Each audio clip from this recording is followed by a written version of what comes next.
Welcome to பிளஸீஸ் dishes. இன்றைக்கி என்னோடய சேனலில் குட்டீஸ்க்கு ரொம்ப ஃபேவரட்டான நம்ம எல்லாருக்குமே ரொம்ப பிடிச்ச ஆப்பிள் பனானா மில்க் ஷேக் எப்படி பண்ணலான்னு பார்க்கலாம். ஃபஸ்ட்டு ஒரு ஆப்பிளை இப்படி க்யூப்ஸாக கட் பண்ணி சேர்த்துக்கோங்க. அப்புறம் ஒரு வாழைப்பழத்தை இப்படி கட் பண்ணி மிக்சியில் ஆட் பண்ணிக்கோங்க. அடுத்ததாக ஒரு ஸ்கூப் ஐஸ்கிரீம் சேர்த்துக்கோங்க. நீங்கள் ஐஸ்கிரீம் உங்களுக்கு வேணும்னா இன்னும் நிறையா கூட ஆட் பண்ணிக்கலாம்.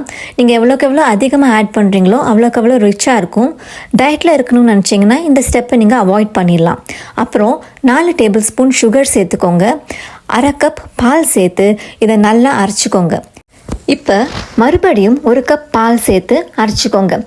நம்ம எல்லா பாலையும் மொத்தமாக ஒரே நேரம் ஊற்றினோன்னா நம்ம சேர்த்த பழங்கள் எல்லாம் சரியாக அரைப்படாது.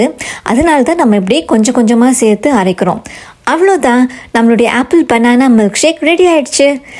இந்த வீடியோ உங்களுக்கு பிடிச்சிருந்தா பிளஸீஸ் டிஷ்ஷஸ்க்கு சப்ஸ்கிரைப் பண்ணுங்கள். தேங்க்ஸ் ஃபார் வாட்சிங். பாய்.